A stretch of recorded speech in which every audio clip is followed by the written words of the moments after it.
You're listening to the We Are Libertarians podcast network.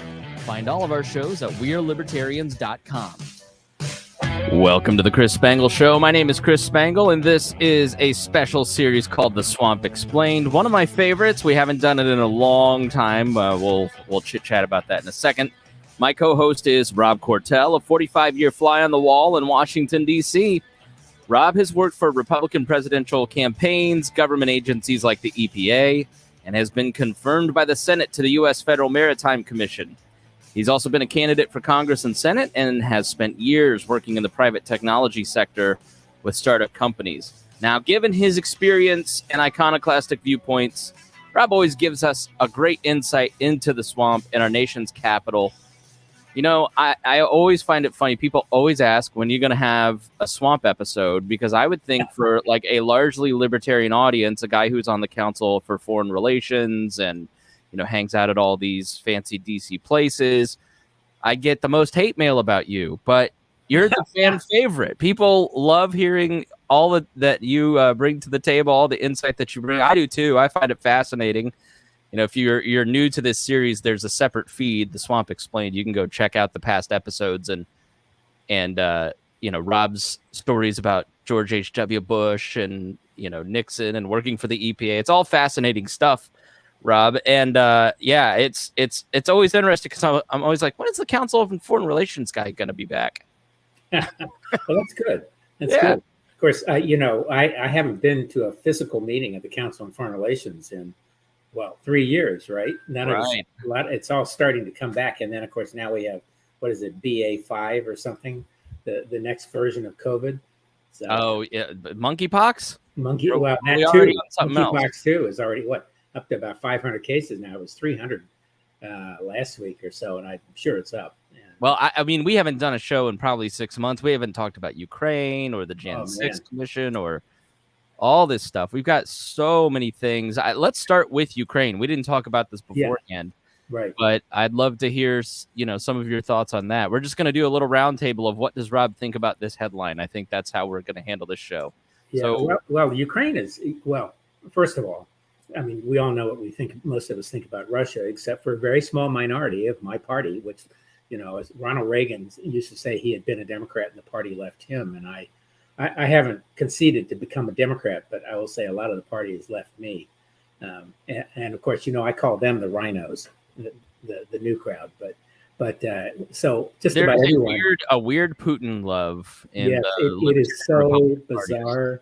But no, in general, I would say Biden, who's I'm not a huge fan of, obviously, but I think he's done a very good job of rallying the allies and the troops and the movement and all of that. I think the Congress has responded pretty well, except for a few of the nuts. But I will say, I do think everything is what do you call it? A day late and a dollar short. So it's pretty clear that no one expected them to survive. Putin clearly expected Zelensky to flee, and he did not. I think people know we've underestimated him. Of course, they forget I think he's a lawyer and a producer and a writer, and his wife is similarly situated. So it's a very smart power couple. And just because he's a comedian, you know, people deride that, but he obviously he's picked up the baton, and I believe we should give them everything necessary to push the Russians out.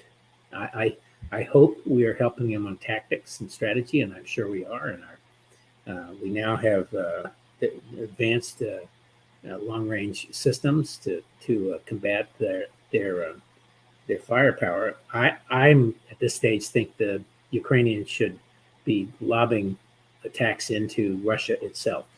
Yeah, it sounds like Donbass and Luhansk. Russia keeps declaring victory. It's getting. I mean, that's where the fight always was. It just sort of expanded out to Ukraine for a little bit. I mean, where's your line in terms of American support and drawing us into a quagmire? Well, you know, it's a pretense right now. We're already deeply involved in it. And I think I can't tell you how I know these people, but I have friends in the German elite units, and I have friends in American elite units, and they are all working behind the scenes to train and help, and no doubt many of them are actually in country in Ukraine. And we have friends in the economic side of everything too, doing similar things. So I think the reality is we're crawling all over the place, as are the Europeans. So we're in the war. It's just a pretense. And I think I will say the biggest mistake I think has been made on our side was when Biden early on. I remember the news conference, and someone asked why we had a no-fly zone, and he said because that will cause nuclear war. And it's just that, and I'm thinking this is an invitation to go, because I don't think we should be afraid of his using tactical nukes, which I still think he will eventually. But this will cause nuclear war is an interesting insight into a generation of political leadership. All these guys over 50 remember mutual assured destruction, MAD, and you probably studied it in school, but sure, yeah, the concept of hiding under your desk and the rockets will fire. Well, but it was always that you had to be, if the fear, it was a fear-based probabilistic theory that Graham Allison and others who were big proponents of it at Harvard, and it was that everybody knew you couldn't be the first one to do it because your whole country would be destroyed so you basically be destroying countries all at the same time. And I remember when Ronald Reagan said, "Why don't we have a shield?"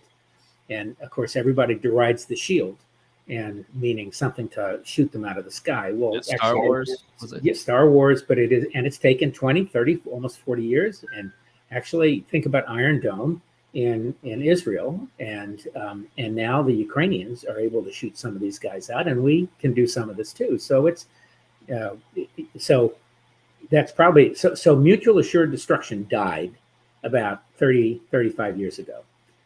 And part of that is because nuclear rockets and bombs all now have degrees of finesse. So you can dial a warhead down to about 1/100th of what the Nagasaki bomb was, which was, I think that one of the others was 1 megaton. So that's a tactical nuke, and you dial it so it's either high radiation or high blast. And so they are part of the tactical armaments. And in the Russian military philosophy, theirs is go first, and ours is go last. So I think Biden basically gave him an invitation, but I believe it's more of an insight, as I say, into a generation of political leaders who grew up, as I did, in the 50s and 60s on mutual assured destruction, MAD. And we are not in that situation anymore. I think the best book on that is James Stavridis. Admiral Stavridis wrote a book. I've forgotten the title of it, but it's about exactly that event. So, one side, the Chinese or somebody lobs a missile and it destroys the city, and so now we have to think about lobbing one back, which we do, and then they think about another, and it has an escalatory aspect from space and all of these things. So it's very real feeling. And that, in my mind, is probably the best description of what that would be like. But key points, I think we should be doing everything to push them out. I think we've been, as I say, a day late and a dollar short. We can continue to see if they can deploy what they got. So it's always a little bit on the edge, not quite enough to push the Russians out. We're in fact, we're fully in there. Which is always our MO, it seems like. There's you either act quickly and decisively with moral clarity, or you don't act at all. But these half measures of, we'll wait until people aren't paying attention and then give them $1 billion before it's too late. Now it's a Syrian situation. Is just crazy to me. It just it doesn't make any sense. Like, although it is different from Syria.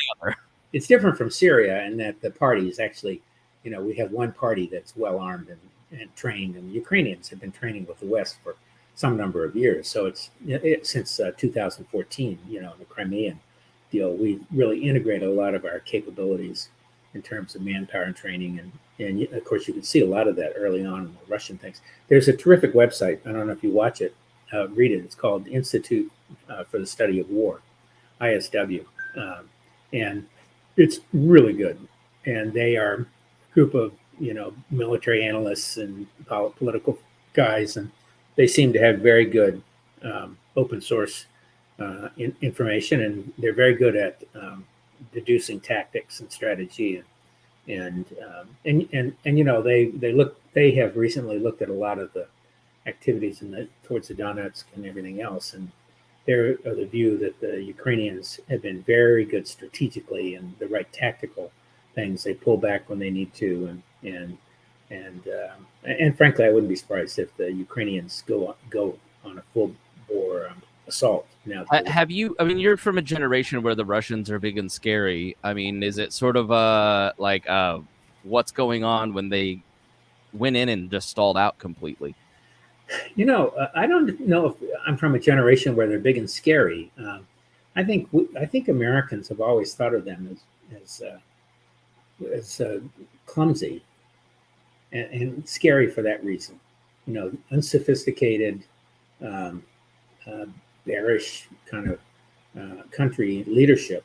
And of course, we all in the technology industry, we all work with Russians and Ukrainians and all of these guys over there, and they're brilliant. And that's, the impact long term on Russia is not great. They had lost, I think, 500,000 roughly high skilled tech workers in the 5 years before all this, and they lost 300,000 plus in the first month and a half or two, and they continued to leave, and they're being now paid out of Western bank accounts in Western cities, and European and East European cities and all that. So huge brain drain. But we have a close friend here who ran a significant tech incubator and also involved with a significant political effort from Emma Bloomberg, daughter of, and his wife is Russian, and just delightful and a decision analyst, and came over at 18 or 19, and she says that you can talk to older people in Russia on the phone. Not her parent, her father. He knows full well, and her friends will talk from Ukraine and call their parents and say you guys are raining bombs on us, and their parents will say, no, it's the Ukrainians doing it to Ukrainians. So this disinformation machine is massive. It felt eerily similar watching it. Yeah. Well, and she's made the point to us that you should not believe everything we're told either.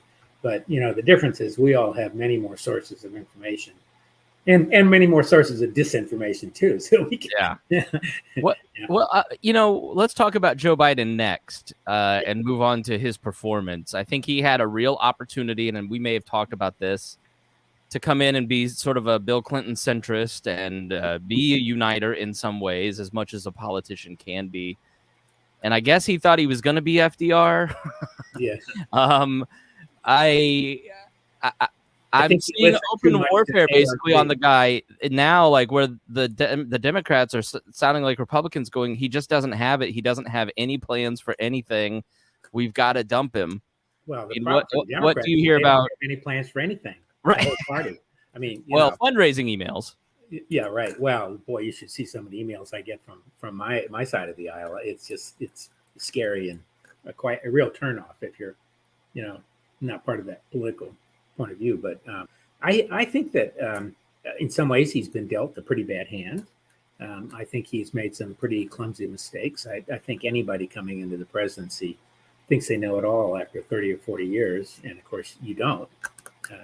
Every president after they get out of there, except Trump, will say that it's a learning experience, and I think you're right, exactly right. I think he overreached, and he, and partly because I think he felt like he certainly had a vote mandate in terms of the 8 or 9 million, more than Trump. Allegedly. Allegedly, right? Yeah, right. But the reality is, a lot of those people were voting against Trump, not necessarily for Biden. But as a politician, one of the things you were taught from the beginning is that you want to seize the victory as if it's a mandate, whether it is or not. And then your job is to turn it into a mandate. And he clearly hasn't. But I do think it's a bad hand. you have the Ukrainian war, and we know that affects oil prices, which affects gas prices, which affects everything else. And then the Russians and the food, and that's a problem. And we have people who don't want to help our supposed neutral ally, India, and the Chinese are cozied up, taking advantage of it all. They're opportunists, which I suppose if you were those societies, you would want to be. But I haven't seen today's job report, but I think things are slowing, and it is likely to be a bloodbath for the Democrats, I think, because of this. And of course, he is, what is he, 70, 78 or something? 70? He's almost 80. Yeah. I mean, I don't know how he runs again, but if he doesn't run again, it becomes a bloodbath for that nomination. It certainly is not going to be Kamala. No. So I don't know that they have any choice but to run him again, and I just don't think he has a campaign in him. He didn't have a campaign in him last time. Yeah. Well, remember he ran the last time because he felt there wasn't anybody who could beat Trump. And you and I, on one of our shows, I said, and you agreed, that the only guy who could beat Trump was going to be Biden. That was before he really jumped in, and I think we were correct about that. Because he did feel safe. And it reminded me at the time, I told, I can't remember who, it was one of my pollster friends on the Democrat side, what you should be thinking about is the Warren G. Harding slogan, which is a return to normalcy. I think it was Harding. Yeah. And after Coolidge, or it may have been Coolidge, but one of those two, return to normalcy. And that's really what people want. And then, of course, COVID hasn't gone away, and we can't make it go away. We can't wish it away.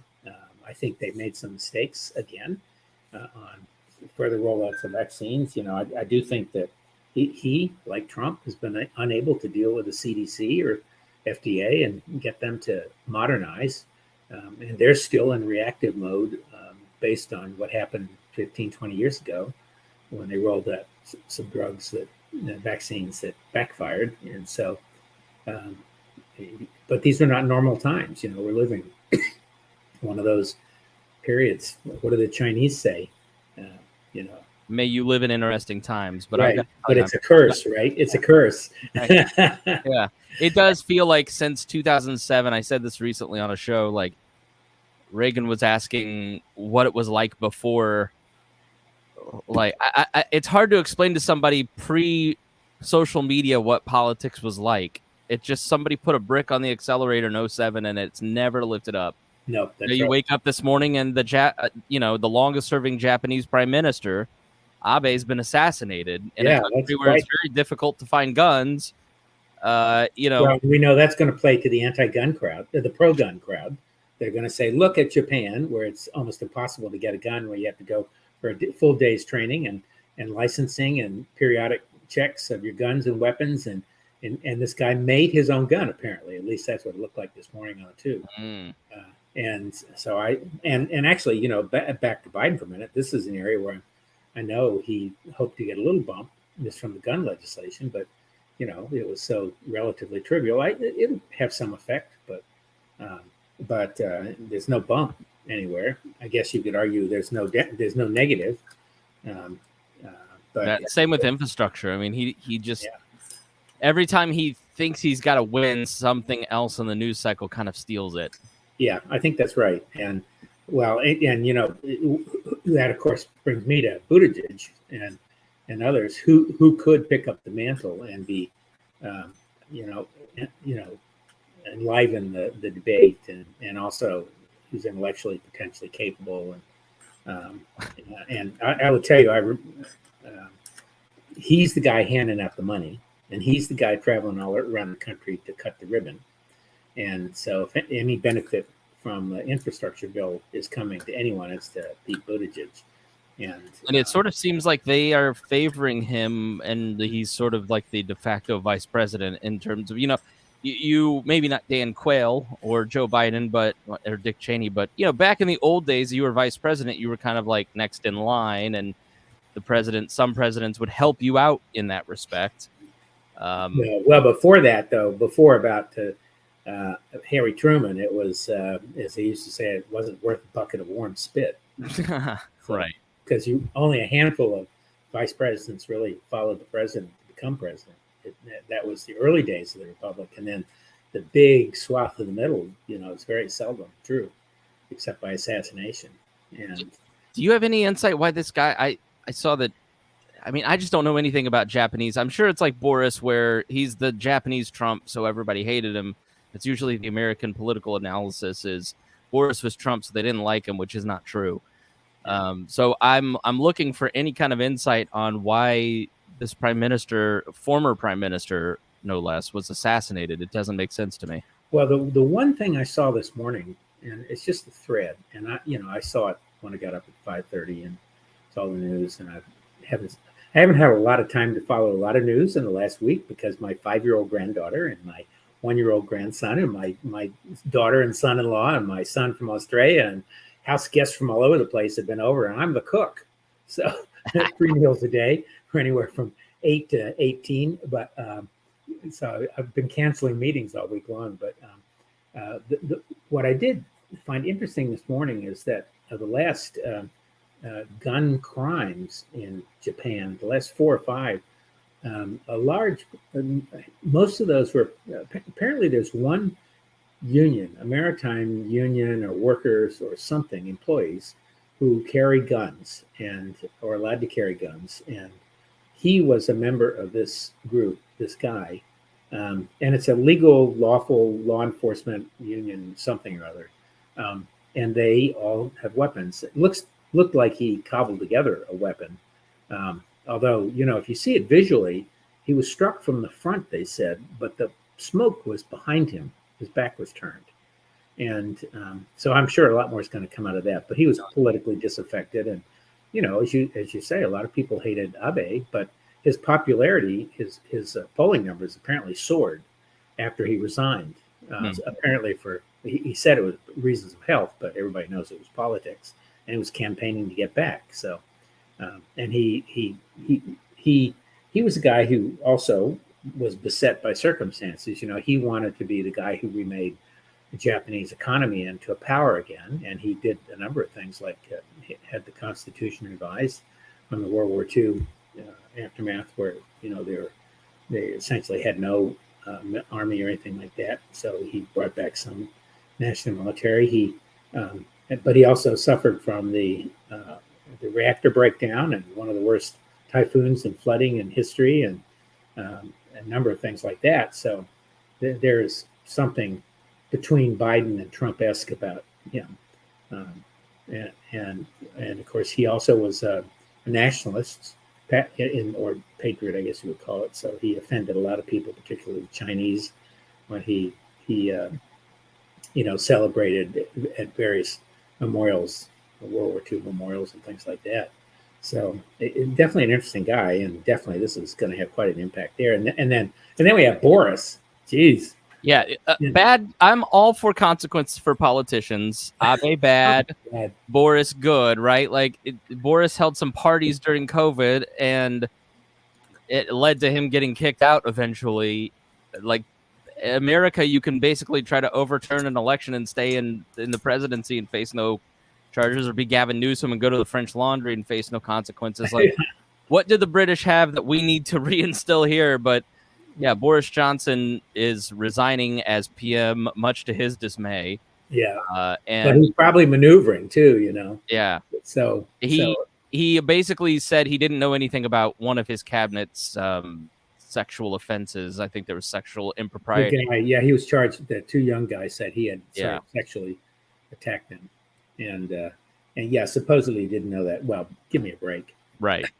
Somebody doesn't come tell the boss what the underlings are doing. Okay. And you don't read the newspaper. Right. And so the British have no scruples about investigating these things. If there's a good scandal. And Boris, he gets called the American Trump, but he seems incredibly intelligent, but he is a little narcissistic and sort of never really navigated some of this stuff. But I am amazed by Britain's society's ability to actually hold their politicians accountable and kick them out. I mean, is that the parliamentary system? I mean, what's your take on some of this? Well, I think that the difference between the British parliamentary system and ours is that if all of the cabinet officers and government officials come out of the parliament itself, so they have each their own independent constituency. So you can never imagine a cabinet resigning in the United States, although in fact that has happened periodically. Elliot Richardson and others resigned under Nixon, and I think one of Jimmy Carter's, one of the secretaries of state in one of those administrations resigned over a matter of conscience, but quietly. And of course, no one in Trump's cabinet resigned until after January 6th. So they didn't resign because of all the other stuff he clearly did. I mean, Elaine Chao, who's a friend, didn't resign until the next day, and the other two or three, and they sort of went quietly into the night. Bill Barr's rehab tour is hilarious. Right. Whereas at least two of the cabinet people who resigned are candidates to be prime minister. So they are back into the maelstrom. And how do you protect your left flank before someone else choose something off? So I think that's a benefit to that system, although it's hard to imagine. Someone said that this morning was quoted in Britain that Johnson wasn't crazy or anything else. He was revolutionary, and he just wanted to be constantly changing and confronting and all, and that's the style. And I think that's true. But the difference is he always had something to say to replace what was there before. You may or may not. I like Brexit. I did not like Brexit. It was stupid for the Brits, but I understand where it comes from, and you can make a case. And he did, and he had something in mind, but he was not very good at execution. He kicked the can down the way on the Irish border question, and that's really problematic and causing a lot of issues with Britain and the EU and trade. But at least he had something in mind when he did it, whereas Trump just pure destruction and nothing in his place. And unlike Johnson, Trump he failed to appoint something like a quarter or to a third of the people in the government. So he had no one who was a loyalist to execute. Very few who knew what they were doing. People like Scalia, as labor secretary, was one of the few, and Elaine Chao and a few others. They knew what they were doing, but half of their positions underneath them weren't filled because they just couldn't do it. And he didn't trust anyone. I heard David Frum say Trump will run again, and he's expected to announce this summer that he's running again in 2024. And you can't let him win because this time the Velociraptors will know how to unlock the doors, and they won't have all the various people, not even the Mike Pences, but like the Mad Dog Mattises of the world who kind of frustrated Trump's efforts. This time it'll be all pure loyalists. The book Betrayal kind of talks a lot about the guy that he hired at the end, his personal bodyguard or body man. I mean, to be investigate everybody who are you loyal or not.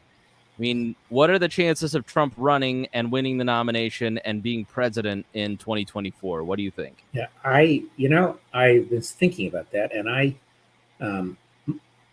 actually don't know how he will go. I think if he's going to run, he would be smart to do it sooner rather than later, or at least the pundits think that. There's an argument that he should stay out a little bit longer to keep people guessing and give them less time to organize. But I think if he doesn't announce by this election cycle, by the end of it, by November, he will find that these guys are just going to organize. And I think they'll out-organize. Although, I go to my local Republican committee here, and it is, I would say about a third are not loyalists to Trump, but they're drowned out by the other 2/3.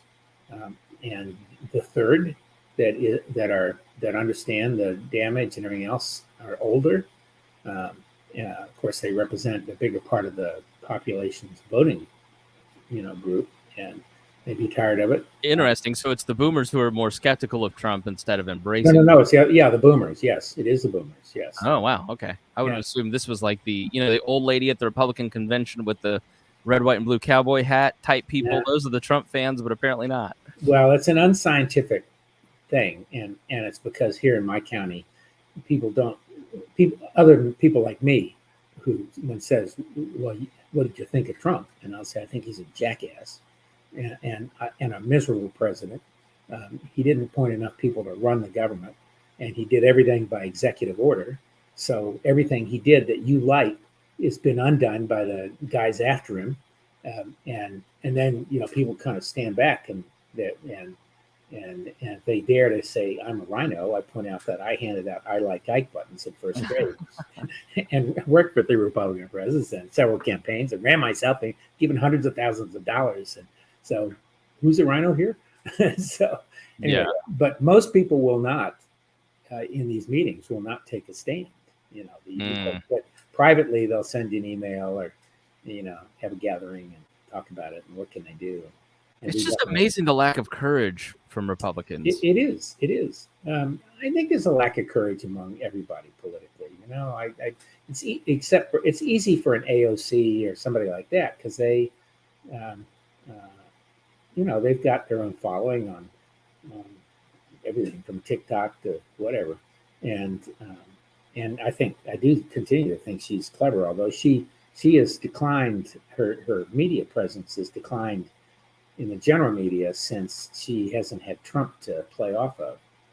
Do you think the media will resist the urge to give him as much free airtime as they did in 2016 or 2020, or will they just pretend that he's not there because they can't see the tweets anymore? Well, ask yourself, have you seen any decline in coverage of his latest twitch, or think about the Democrats running the hearings? I think these. I've stopped watching.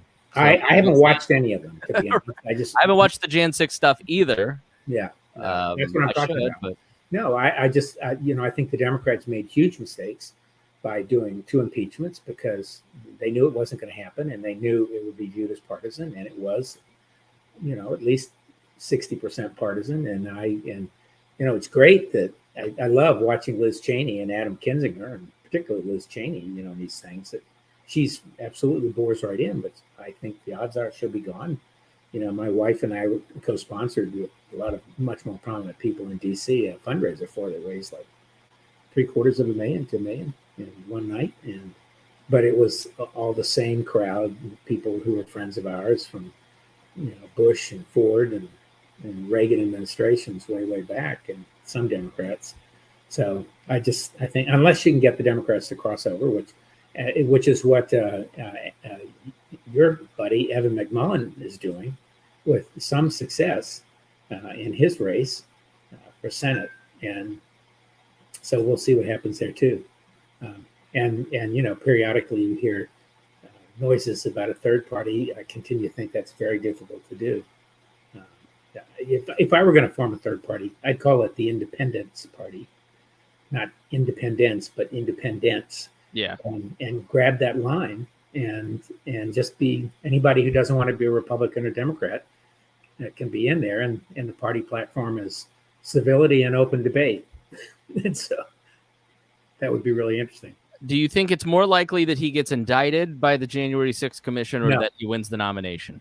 I think it's more likely that he gets indicted by the Georgia grand jury, which is the best one I've seen. Which is operating kind of sub rosa, and they're doing their thing, although the Georgia legislature is taking up legislation to prevent them from doing it. And people should be more outraged about that, because that's county and the prosecutor there is doing the work of going after stuff that would be breaking state law, which is when he went in and asked for 10,200, whatever the hell. He literally did what he accused Biden of doing. It was hilarious. Okay. Totally. And I think that it's possible that it'd be interesting. Maybe Kemp would veto, or somebody would veto anything the legislature came with because of what Trump has done to them. Yeah. So if one hopes to see Trump indicted and convicted of something, I think the best hope is the Georgia effort. Grand jury. I guess I don't know any hardcore Trump fans except for like a couple people maybe on my page, but there's a lot of Mitch Daniels Republicans, but I know a lot of Mike Pence Republicans. I know a lot of Well, what are they all saying? And they're not. Well, they never liked Trump anyways. The Pence people are all religious, so they never were crazy about Trump. The Mitch Daniels Republicans, the Mike Pence Republicans, and even just your grassroots, I listen to talk radio type Republican, all saw Trump as a means to an end. Yeah, as did the religious ones. Right. And they are as tired of the BS as anybody, but they want to punish the left. They want to protect themselves from the left and these broader narratives, but they're all willing to toss Trump out. You've seen Alex Jones even say it, like, Joe Rogan's like, I don't want to help him. I don't want him on my podcast. I think anybody with a brain looks at Donald Trump and knows this person shouldn't be in power, shouldn't have access to power. Even if you want to dismiss January 6th, in your heart of hearts, you know that the critics like Liz Cheney are right. Even the most ardent conspiracy theorists, libertarians who are like, oh, January 6th was no big deal, they'll privately kind of tell you, yeah, but that was a bit far. So I just can't imagine that Donald Trump, he served his purpose, and he does have a cult-like following, but once you get to the primaries, I mean, his strength in these Georgia primaries with people like Kemp and Raffensperger, like he had no effect on those races. And so you start to see across the nation and Virginia and your governor's race with Youngkin, like you start to see that he doesn't really have the teeth. He's sort of like Russia. Everybody's sort of scared of Russia until they invade and run out of gas. So the guy that I think Democrats should be, worried about is Ron DeSantis. And I think as a country, Ron DeSantis is right, very right on some things and very wrong on a lot of other things, and very willing. He's a Republican progressive. He's willing to use the state to force other people to live his vision of government. Absolutely. And he's not a conservative. He's not a conservative in that he's conserving the natural rights tradition of the Constitution. He's a progressive. Yeah. Even if culturally he feels right to a lot of those of us on the right. Well, so I had a funny, I've been saying for 6 months that DeSantis is the next president, and my bet would be Nikki Haley, probably, although she's pretty close.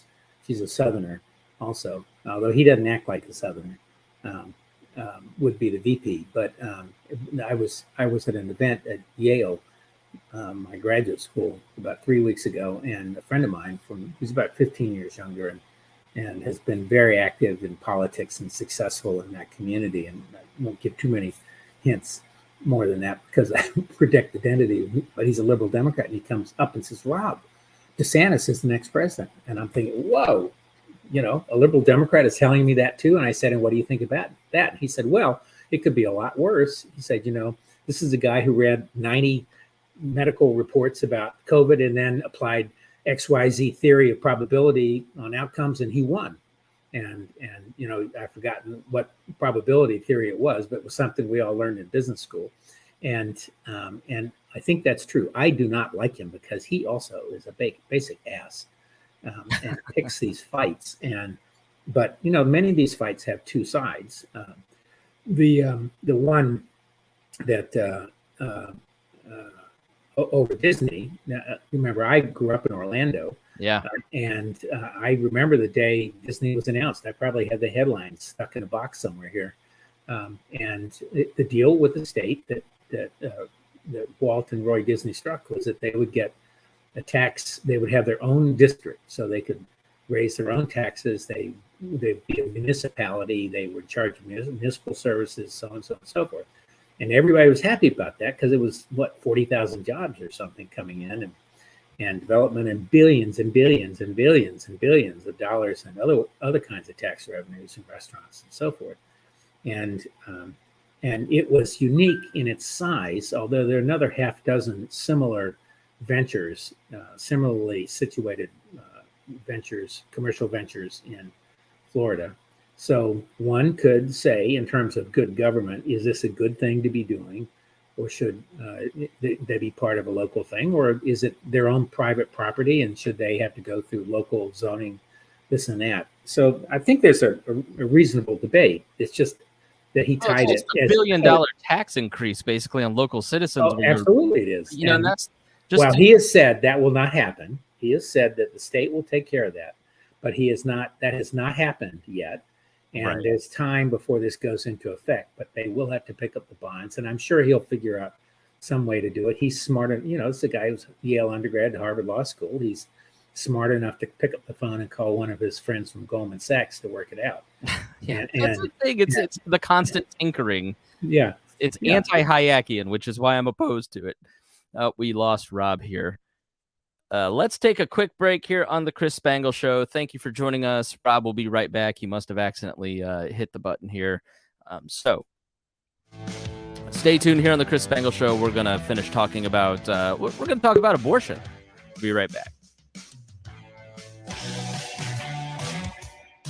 Welcome back to the Chris Spangle Show. We've got Rob. He must have, what'd you do, accidentally hit the button there? And I have the feeling my power went off for a minute. So yeah, I've been having that too. We've been having a lot of blinks.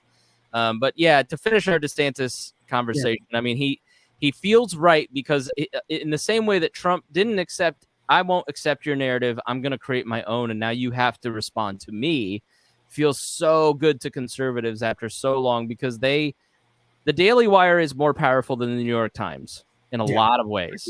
And, the idea that somehow the mainstream media still has the same power that it did 5 years ago, 10 years ago, 20 years ago.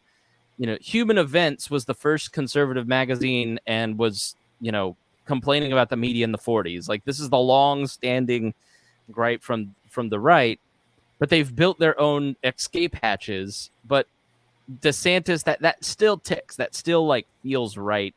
That he punches the right people in the face and makes them cry. Well, it's still an appeal to populism. So much more powerful to people on the right now than any kind of ideology. Well, and it's an appeal to populism and all that, and I will say, I do think it's smart that Biden does not frequently attack Trump or even acknowledge that he's around. I do think that the decibel level has modulated a little bit, still way too high, but I think the peaks have modulated, and that's a good thing. And people like DeSantis start to feel like they're pushing the peaks up again. But he's a smart guy, and I don't see. I sure as hell wouldn't want to see what's his name, Ted Cruz, who's as nasty as they come. And one would hope that somebody like DeSantis, if he wins, would actually do what Trump said he would do when he became president, which is he'll be presidential, which he could never quite reach. So, don't fall for it. Yeah, absolutely. I haven't fallen for it. Well, in your long political career, did you ever think seriously that Roe v. Wade would be overturned? Well, it does not surprise me, and it does not surprise me that 3 justices lied in their hearings. If they really wanted to do something, seriously wanted to do something, the Democrats in the House should move to impeach the 3 Trump justices for lying, and they don't even really have to prove it. What benefit would that serve, though? Well, I think it would accentuate the politicization of the Supreme Court. Supreme Court's politicized, and I know you're pro-life and I'm pro-choice, which doesn't mean I'm not pro-life. It just means that I believe that in privacy, and that those decisions should be made not by anyone but a woman and the doctor.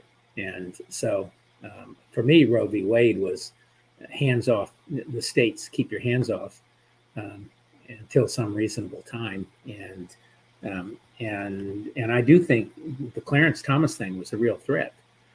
And oh, by the way, I think the reasoning in Alito's reasoning was every bit as specious as he viewed Roe v. Wade, which was, he said because it wasn't enumerated basically and wasn't in our history. And of course, he picked and chose which pieces of history he wanted to acknowledge. Therefore, it wasn't a right. Whereas some you could reasonably argue, because as the 14th Amendment says, if it's not enumerated in there, it doesn't mean it's not a right. Or maybe that was the 14th. I think it's reference to. I need to read a good book on the 14th Amendment. It gets brought up so much, and I don't know. The whole point is if it's not specified, it doesn't mean it's not a right. And privacy is not specified, but it can be a right, because most Americans, this whole country was built on the notion of personal freedom and privacy. from the beginning. People were escaping, intrusion and government in every aspect of everything. And so it's ironic that we have the so-called conservatives on the court. So I think the court's become purely ideological, and they're bent. These are guys who are not from the mainstream of the judicial system, and they were recommended because they were not, and Trump picked them because they were not. So, I still to this day have a hard time. I can't forgive McConnell for what he did on Merrick Garland, who was both a personal friend and also, even as a conservative, you would want somebody who was just left of center, which he was. And so instead we get these ideological shills, basically, in my opinion. And it's going to be interesting to watch. Well, I agree on Merrick Garland. I agree with you on Merrick Garland. I disagree with you on everything else, but... Yeah. And Alito said that he felt this would end the debate. Well, that is... No, that's not even remotely... It's hog-hooey.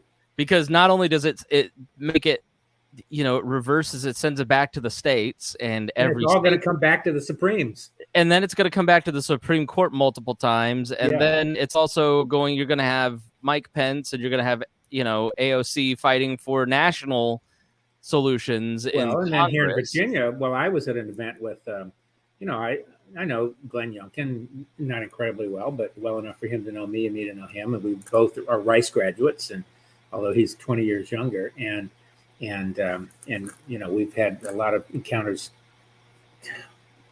Are you there? Yeah, I'm here. Yeah, I lost your screen.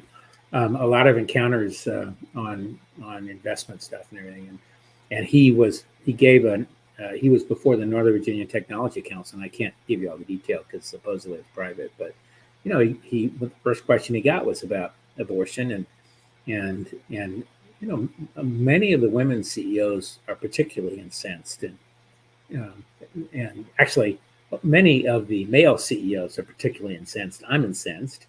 Do you think that this, everybody kind of on the left of this center thinks, this is going to be the game changer, that there was headed for a red wave, and now this is the thing? Or will we just be ticked off about something new and forget about this in a month? I just don't think it's a motivator. I don't think my daughter, who is turning 38 or 9 in another week, thinks anything about having had this right. She didn't have to exercise it. She's well enough off in a corporate executive, and they never would have to worry about it. And they're in Texas, so if Texas bans it entirely and she needed it, she just fly to someplace else. Yeah, I feel like notionally people are want to fight for the underprivileged who don't have that privilege that she has, but that doesn't necessarily motivate them in the same way that when it personally affects them. And it offends her. And I can say to her, how can you live in a state like Texas, which I love Texas, but everybody, all these young people, it's pretty free state, free except when it's oppressive, and free unless you're poor. And free to die on your own, but not to make your own decisions and all these other kind of things. So it's kind of a tough thing to do. And of course, Abbott's going to be reelected. Beto he just doesn't. The state isn't structured for someone like him to win it, and the legislature is structured to favor the conservative Republicans, and. Actually, interestingly, my friend in Connecticut at New Haven pointed out that Connecticut has been for many years too. So you could almost never do anything in Connecticut, and I'm probably not doing justice to this, but the way it was structured was around cities. So cities had fewer. So as cities were given a certain number of votes in the legislature, and then the counties outside had a certain number, and it was and the counties could always. The cities, as they grew, got more, and the counties didn't. And so the cities, or maybe the other way around, but in any case, one side or the other could never affect anything because they were disproportionately legislated districts. And Texas has some of that too, and a lot of southern states. Yeah, we have home rule here where the legislature basically tells the cities what to do. So it's it virtually has some of that. What do you make of the leak? I mean, is this just another sign of the last branch of government institutionally declining into something that it can never recover from? Oh, the Supreme Court leak. Yeah. Look, I think the reality is every institution goes through ups and downs. I think the everybody views the court as political. People on the right understand the only reason it's gone the way it did is because Trump appointed his 3 judges, and because they were who they were, and they were appointed for that reason. So they get that as political, and the left correctly uses it as political. And of course, it's driving John Roberts crazy because he worries about respect for the institution. In a few years, Thomas will die off, and a couple others will die off, and one would hope that happened during a more moderate regime, and the court moved back towards the center, like most people in the population of the United States. Everybody is really falls around the center. It is a bell curve, but our institutions are not reflecting that. But it'll come back. The Congress has always been disrespected, as you know from history, and Will Rogers and way back before Will Rogers. Some of it on their own accord, and other reasons they should. Well, it's been disrespected since the founding of the Republic. And a lack of self-respect, to be honest. That too, and the presidency goes up and down, and I think that things that if you want to think about long-term trends, the fight will continue between the executive and everyone else. I do think this court is probably going to push back on some of the delegation of authorities from the Congress to the executive. The Congress has been asking for that, but they won't like getting it because they won't be able to come to any decisions anytime soon about anything. So I think so there will be some aspects of this. People will get what they wish for, and then once they have it, they won't know what to do with it. It's the dog chasing the car. Remember? Barking. Yeah. Does the filibuster survive? Let's say they Yeah, it will, and I don't think they'll pack the court. I just think there's so much institutional inertia around those things. It's just hard to do these things. I think we're just back to fighting in the trenches, and if Democrats are smart, they're going to have people at every level of every election watching the Republicans, watching them, and because we know there's a big move, a strategic move in the Republican Party, to capture a lot of the machinery of elections around the country, and I think the Democrats have figured that out too late. We just nominated a guy here who's going to win because he's the Republican. His name is Diego Morales. The guy was fired from the Secretary of State's office twice for misbehavior, and has lost more times than I can count running for things. He's totally unqualified, but he's a Trumper, so he won the convention, and now he's going to end up being the Secretary of State, which is just a huge disaster for the state. Like, everybody's freaking out because they're like, how could the Republicans let us down? I'm like, have you been watching for a decade? Like, I mean, as a Ron Paul delegate, friend to Ron Paul delegates in 2008 and 12, like, what, you trust the state Republican convention? So I don't know. It is dismaying to see people who believe something so blatantly false capture people so gullible end up in positions of power. Yeah, no, I agree. It's going to be interesting, and it's going to be interesting to see how the economy goes and all of that. So anyway. All right. Well, we end every episode with a recommendation. Rob Cortell's Guide to Dining in D.C. Tell us, where have you been eating? I know you've been eating well. Yes. Well, I don't keep an apartment there now, but I cut a deal with a hotel on the Navy Yard and had to spend a certain number of days. And they've been there. I took my son, the chef, up there, the chef in Sydney, Australia. And anybody who's listening who goes to Sydney, make sure you stop at Tequila Mockingbird. That's his current restaurant. He's opening another one. It's Argentinian in about 6 months. But there's a very, very good chef, Enrique Amato or something.